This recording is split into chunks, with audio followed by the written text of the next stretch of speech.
Everybody has a moment of forgetting or crisis. You know, something catastrophic happens at home or whatever, and therefore in the hierarchy of things that need done, the appointment is the one that's forgotten. But what we are really interested in are the people for whom, you know, there's a sort of pattern of this. It's that whole sort of piling up of adversity and difficulty and challenge.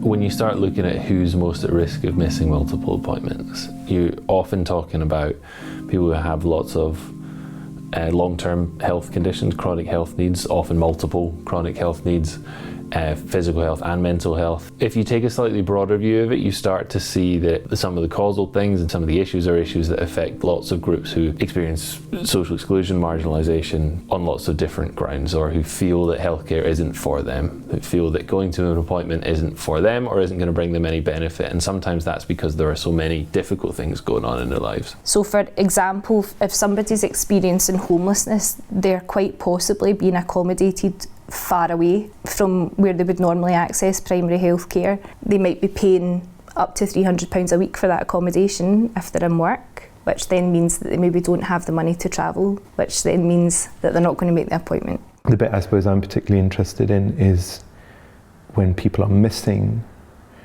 because the way the health service is structured requires them to do something they cannot do. And I think there is a group of people who, by virtue of the relational injury that they've experienced, and the reason I use that word specifically is to almost try and benchmark it against something like a spinal injury, which is much more visible. You can see it.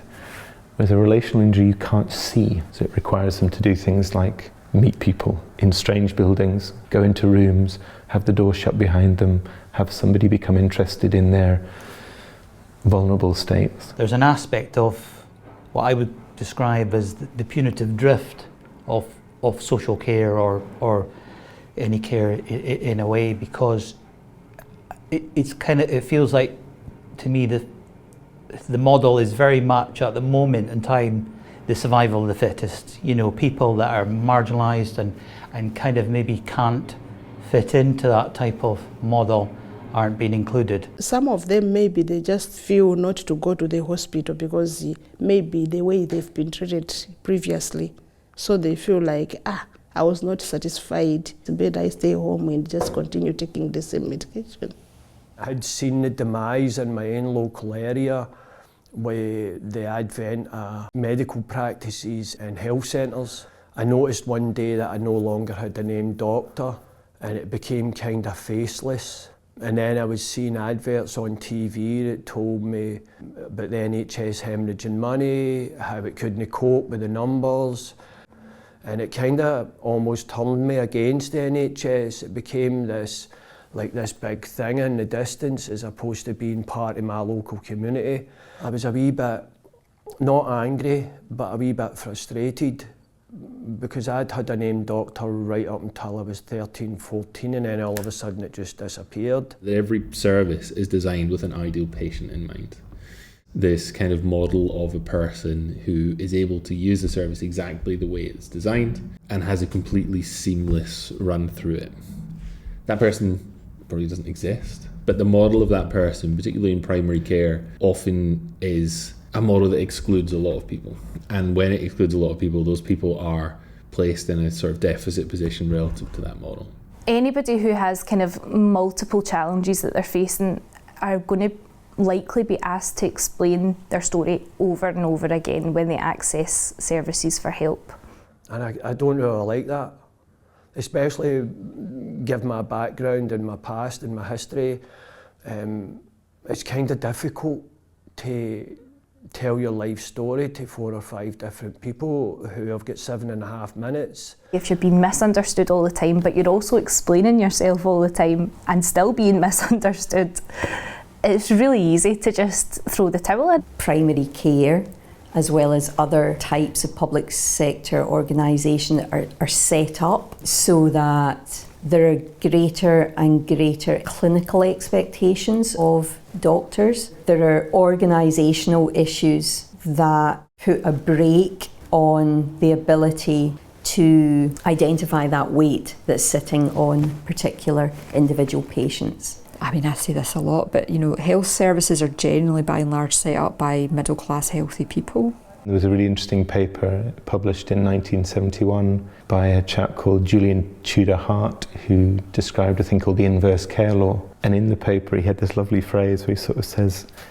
some people seem to know how to make use of the health service better than others, but doesn't really get into why that might be. Quite often historically, research in health has been really focused on biomedical, clinically focused aspects of care. So even if you think about the way sort of the media tends to represent health, it's often about the hospitals, it's often about the next fancy shiny intervention that's going to save lots of lives. And I'm not saying that's not important, that is really important, but it's got to be balanced with the sort of elements of the system that actually enable things to happen. On the letter I've got from my specialist liver clinic, it tells me exactly how much that missed appointment's going to cost the NHS, in bold.